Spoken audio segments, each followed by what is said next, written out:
Okay. Ready to go.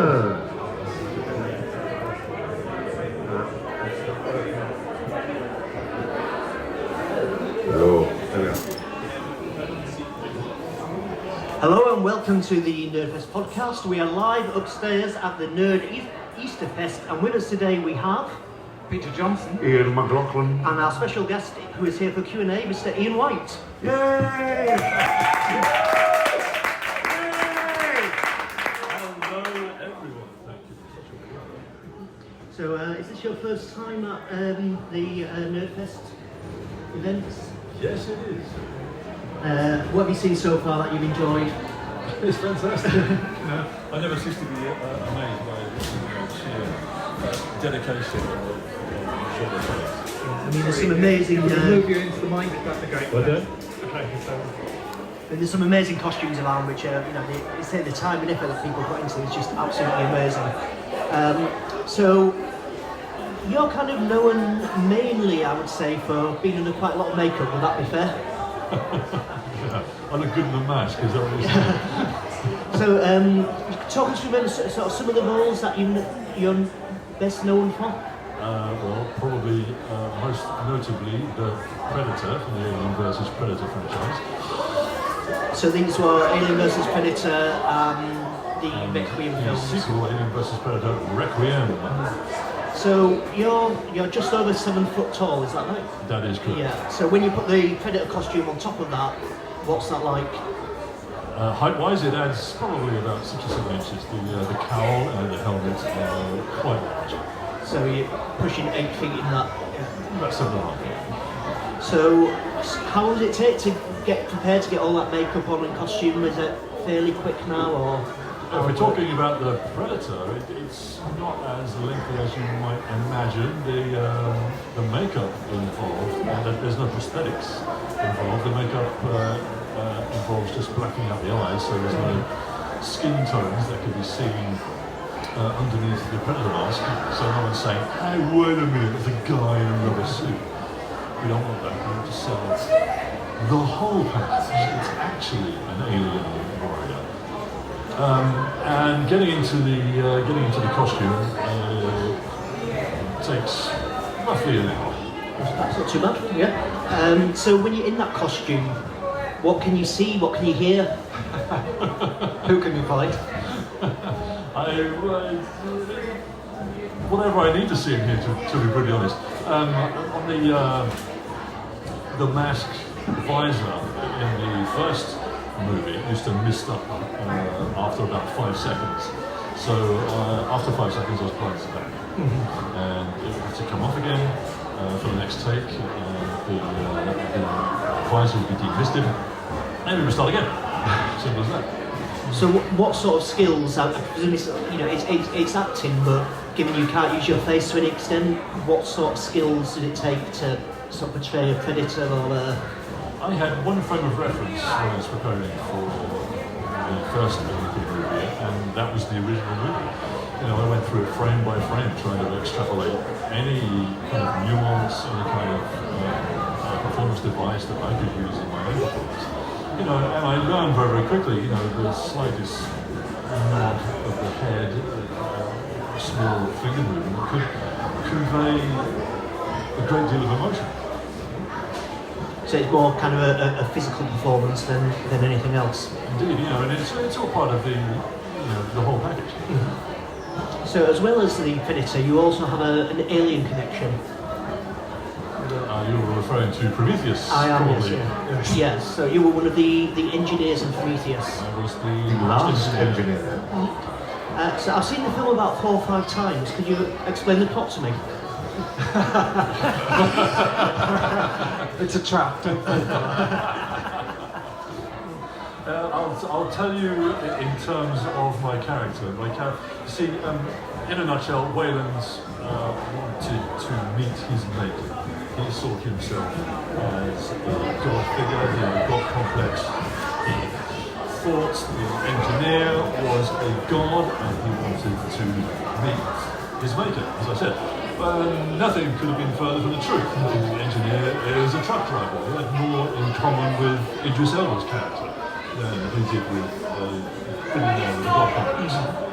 And if you've seen the film, you know that there's very bad. So what was it like working with Ridley Scott on that film? He's a genius, he's a gentleman, he's an artist. Good answer. Obviously he's a local voice, he's kind of well respected here, and he's got such an amazing filmography, and must just be quite intimidating to meet for the first time, or? Yes, it was. So also you've been in Game of Thrones, is it 4 roles you played in Game of Thrones? I forget. But you could talk us through some of the I ran ones. out of fingers. Where were you filming those? Because I know they film all over the world, including Ireland and lots of other places. Almost everything I filmed was in Belfast, or around Belfast, except for Series 3, where we went to Iceland.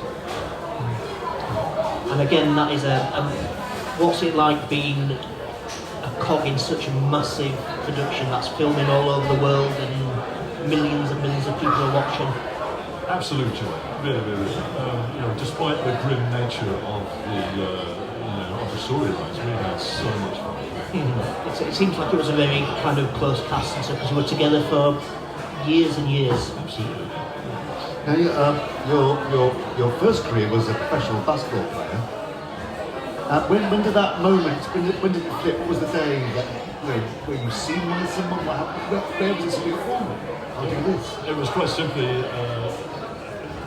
a case of having an opportunity and grabbing hold of that opportunity and not letting go. Looking back at it, I didn't know that it was going to be a new career. I just saw it as an opportunity. And out of all the creatures that you've made, who's your favourite creature? The one that means most to you? I'm really fond of the humans that I play. Have you really? I'm really fond of them. Yeah, because you had was it in Game of Thrones? You had various Well, it doesn't happen. unmasked characters. It doesn't happen very often. I've still got fingers that I can use to count humans that I play. But yeah, most notably, I shot a film up here in Newcastle with Stephen Tompkinson called Carrigan. It was 1970s police drama, and I met the writer, and the writer was an ex-copper, and we were telling the story of his life, or elements of his life, and to play a character that did actually exist, more or less. So that must be a completely different experience to sort of a franchise film. It differed in that it was shooting on my doorstep. I could go to work in the morning and come home in the evening, which was really enjoyable. As much as I love location shooting, but yeah, to play a human being that could I didn't have to humanise first. I have a very similar process to playing non-human characters. The person I have to talk to first is myself, so I have to talk to myself in a language that I can understand.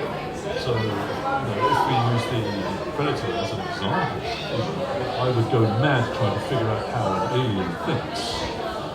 But I know how a human thinks, and I know warriors exist, as an example.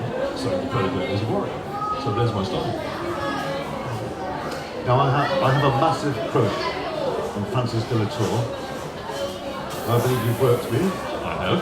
And can you confirm what an amazing person she is, please? Can I confirm? She's an amazing person. She is an amazing person. She's sublime. It's an absolute joy to double her on Harry Potter.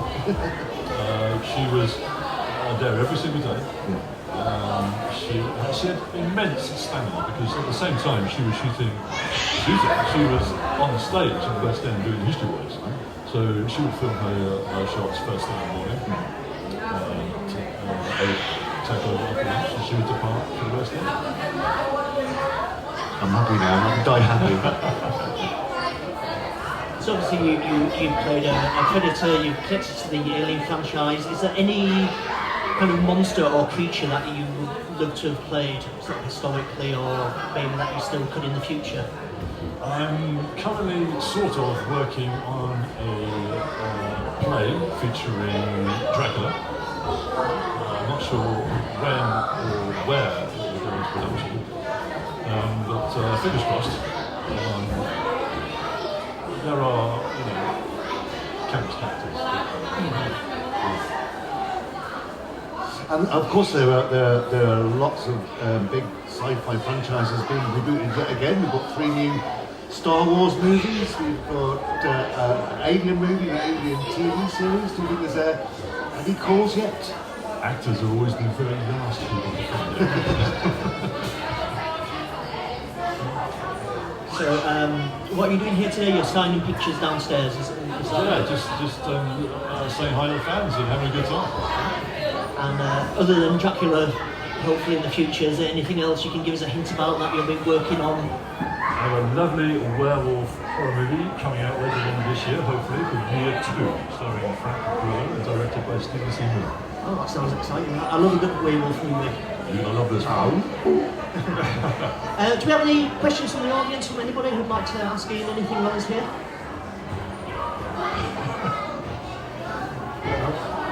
Have you kept any of the costumes in the movies?